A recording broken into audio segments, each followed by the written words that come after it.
আজকে অনেক দিন পর চলে আসলাম আবার একটা বিয়েবাড়ির খাওয়া দাওয়ার ভিডিও নিয়ে। বিয়েবাড়িটা বেশ অনেক দিন আগেই চলে গেছে, আর বিয়েবাড়িটা আমাদের বাড়ির একদম কাছেই ছিল। আমাদের পাড়ার একটি মেয়ের বিয়েতে আমরা গেছিলাম, আর সেখানে মোটামুটি 9:30 নাগাদ পৌঁছে গেছিলাম, যেরকমটা আমাদের হয় আর কি। আর গিয়ে দেখি যে কনে বিয়ে করতে বসে পড়েছে, তাই তার গিফটটা ওর বাড়ির একজনকে দিয়ে আমরা কিছুক্ষণ বিয়ে দেখে বরবউকে দেখে চলে আসলাম স্টলে। ছিল ক্রিস্পি চিলি বেবিকর্ন, সেটা নিয়ে নিলাম। নিয়ে সেখানে কফিও ছিল, বাট আমরা আর কফি খাইনি।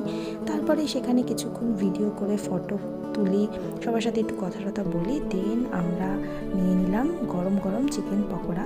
আমরা যখন গেছিলাম তখন পকোড়াটা শেষ হয়ে গেছিলো, তারপরে গরম গরম আসতেই নিয়ে নিলাম। দেন চলে গেলাম আমরা রাতের খাওয়া দাওয়া সারতে। তো আমরা বসে পড়েছি, আর মেনু কী কী ছিল এটা দেখো, তোমরা দেখতেই পাচ্ছ।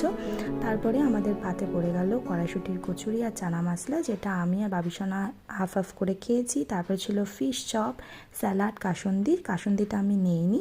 তারপরে এসেছিল যে খুস্কা পোলাও, এটা আমি ফার্স্ট টাইম ট্রাই করলাম, বেশ ভালোই খেতে, বিরিয়ানির মতো অনেকটা, বাট বিরিয়ানি নয়। তারপরে ছিল চিকেন চাপ মশলা, শেষ পাতে চাটনি, আর তার সাথে পাঁপড় ভাজা ছিল, মিষ্টি 2 রকমের, রসগোল্লা, সন্দেশ। রসগোল্লাটা আমি নেইনি, কালাকাঁদ সন্দেশ। তারপরে পান আর আইসক্রিম ছিল স্টলে। তো খাওয়া দাওয়া শেষ করে আইসক্রিম নিয়ে নিলাম, চকলেট ফ্লেভারের আইসক্রিম।